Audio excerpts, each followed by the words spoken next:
guys, it's Mari, and I'm here today with a little bit of a different project. I'm going to be showing you the process of making this greeting card, and I'm working on some watercolor paper, some heavy watercolor paper here, and I've just stamped the stamp that I'm using down with some Ranger archival ink, which is waterproof, because I'm going to be using some watercolors with this card. And so the stamp that I'm using is from Stamping Bella, and it's from the Uptown Girls collection, and it's just really, really adorable. This one's called Monique Loves Macaron, and that's the stamp that I used, and I think it is really, really super cute. I'm using the Zig Clean Color Real Brush watercolor pens to colorize this card today, and I'm just using a variety of colors from that pen set. I think I have maybe I have the 24 color set, and I really love these pens. I love them for a lot of different projects, but they're really, really great for card making. And so as I'm coloring, I'm just going to put a little bit of music on for you so that you can watch while I color away. So I'll just explain what I'm doing here. I'm coloring the edges, and then I put down some water with my water brush, and I just use that water brush to blend a little bit and to put some water down onto the watercolor paper, and then I go back in with my Zig color or my pen, and I just blend out the color a little bit so that it's kind of darker around the edges and then lighter as it goes towards the icing of the cookie kind of thing. So I'm using a brown watercolor pen here for the icing, and I start off by using a darker one, and I change to a lighter one because I like the lighter colors better. The darker one was just a little bit too dark. So go ahead and watch here as I continue my process.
Okay, so I'm just adding a little bit of Wink of Stella here to the cookies, and just to give it a little bit of a sparkle. And I also added a little bit of white gel pen, the white Singlo gel pen, to the little skirt of her dress. I just added a few little polka dots there.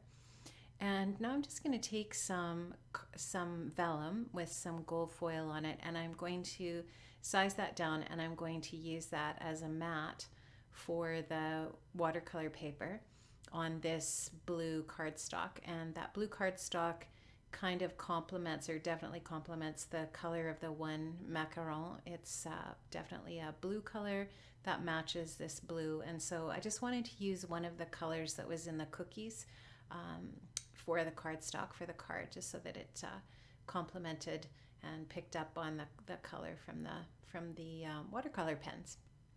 So I'm just going to use some foam tape to adhere that down, just to pop it up a little bit. And I am going to work on the sentiment that's going to be on the inside. I'm just going to add a few little Heidi Swap gold color shine splatters to the front of this, just to give that watercolor paper a little bit of sparkle there that goes nicely with that gold foil. And once that's dry now, I'm just going to use some black embossing powder to emboss the sentiment on the inside. And the sentiment on the inside, that is the second part of the stamp set, is always be a macaron in a cookie cutter world. And I love that sentiment. It's definitely part of the reason why I bought this stamp set. I mean, I love the stamp itself. It's so adorable, so super cute. But I just love this little sentiment about, be original, be the best that you can be. Thanks so much for joining me today. Bye-bye.